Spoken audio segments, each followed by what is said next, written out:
Hola a todos, de nuevo bienvenidos a un nuevo estudio sencillo de la Biblia.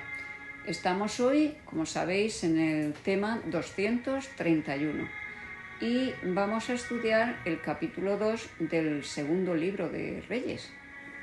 Como cada día, le damos la palabra a Francisco. Adelante. Gracias, Carmen. Y seguro que tenemos la Biblia preparada y comenzamos.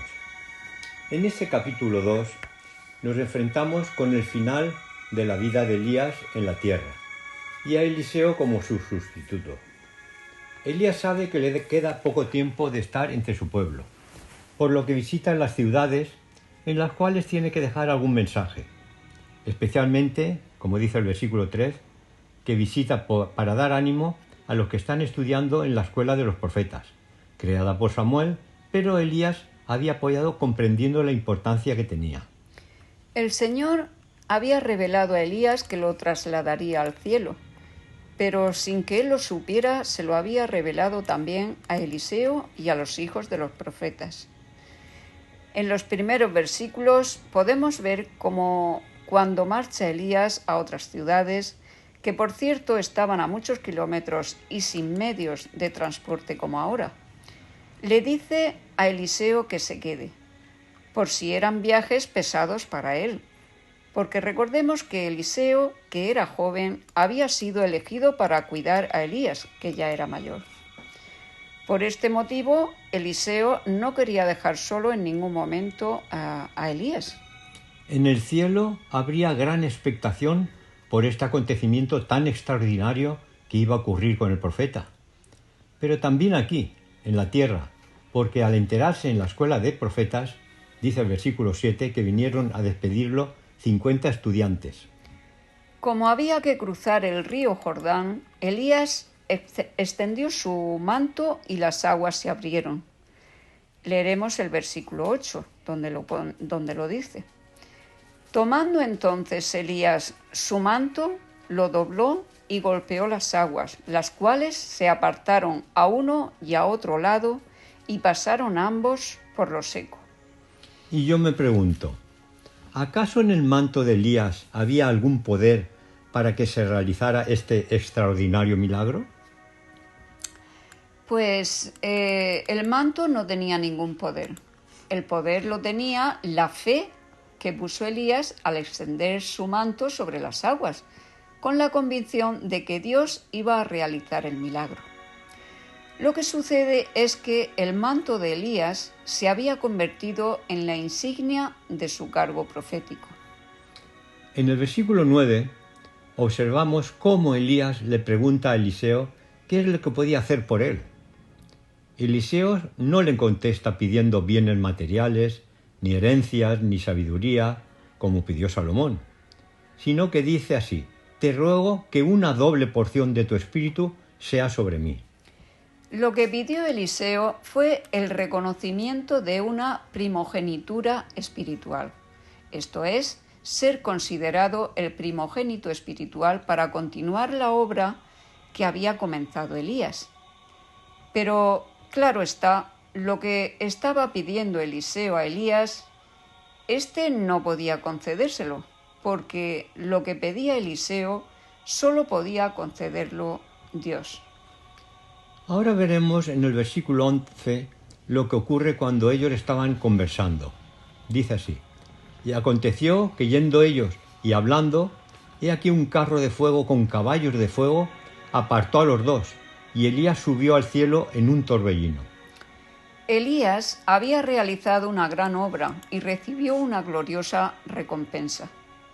En la soledad y el desánimo, sufriendo dolor y aflicciones, en el desierto o en las cumbres de las montañas, Elías había proseguido con sus difíciles tareas de dar un testimonio para Dios en un tiempo cuando el rey y el pueblo habían dado la espalda a Jehová.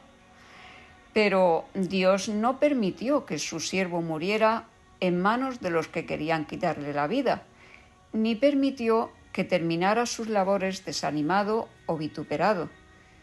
Como Elías había honrado a Dios, así también lo honró el Señor, no permitiendo que entrara en la tumba, sino que fuera llevado directamente a la gloria y a la paz del cielo. Qué bonito. La desaparición de Elías provocó mucho disgusto a Eliseo, aunque este acontecimiento ya lo esperaba, pero había llegado a coger mucho cariño a su maestro. Dice el versículo 12 que rompió sus vestidos en dos partes en señal de duelo. Luego él mismo utilizó el manto de Elías que había dejado allí y utilizando la misma fe de él, con su mismo manto logró abrir las aguas del río para cruzarlo y de regreso a su destino. En el versículo 15 podemos ver el testimonio que Dios por medio de Eliseo dejó para los estudiantes de profetas y el estímulo que produjo en ellos para continuar con sus estudios en la escuela de profetas. Viéndolo los hijos de los profetas que estaban en Jericó, al otro lado, dijeron: el espíritu de Elías reposó sobre Eliseo, y vinieron a recibirle y se postraron delante de él. Y en los versículos 16 y 17 podemos ver la inocencia de los jóvenes estudiantes, pues pensaban que Elías había desaparecido por algún lugar de donde estaban ellos. Eliseo intentó convencerles de que no se había perdido, pero ellos insistieron en buscarle, por lo que a los 3 días volvieron sin encontrarle y tuvieron que reconocer que Eliseo tenía toda la razón. En los versículos 19 al 22 se habla sobre unas aguas que parece estar contaminadas. Entonces Eliseo las purificó, por supuesto, con la ayuda de Dios. Y ahora nos encontramos con los 3 últimos versículos que son un poco conflictivos y difíciles de comprender. Dicen así: después subió de allí a Betel y subiendo por el camino salieron unos muchachos de la ciudad y se burlaban de él diciendo: «¡Calvo, sube! ¡Calvo, sube!». Mirando él hacia atrás los vio y los maldijo en nombre de Jehová. Y salieron 2 osos del monte y despedazaron de ellos a 42 muchachos. De allí fue el monte Carmelo y de allí volvió a Samaria. Eliseo era un profeta de paz que predicaba un mensaje de paz. Su misión era proporcionar vida y alegría al pueblo de Israel. Cuando estaba comenzando esa importante misión, unos muchachos salieron de la ciudad de Betel para mofarse de él y ridiculizar su obra como mensajero de Dios. La ascensión de Elías había sido un acontecimiento solemnísimo. Dios había llevado consigo a su fiel siervo sin permitir que gustara la muerte. Los jóvenes de Betel habían oído de la traslación de Elías, pero convirtieron esta ocasión sagrada en un motivo de burlas y mofas. Elías había desaparecido y ahora ellos ridiculizaban a Eliseo, insistiendo en que también ascendiera a él y los dejara. Los jóvenes estaban inspirados por Satanás, quien procuraba hacer todo lo posible para contrarrestar el efecto de solemne acontecimiento que había ocurrido.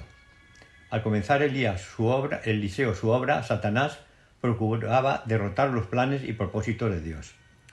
Pues yo añadiría que estos jóvenes en sus hogares no estaban recibiendo la importancia sobre la reverencia hacia las cosas de Dios, por lo que habrían sido piedra de tropiezo para los fervientes amantes del Señor. Eliseo, por inspiración divina, pronunció la maldición de Dios sobre ellos y aparecieron 2 osos y despedazaron a 42 muchachos. El terrible castigo que cayó sobre los jóvenes burlones de Betel muestra cuán tremendo es mofarse de la santidad o faltar al respeto a un mensajero de Dios. Bien, pues hemos llegado al final, queridos amigos y amigas. Mañana continuamos estudiando la Biblia con el tema 232. Hasta mañana, bendiciones.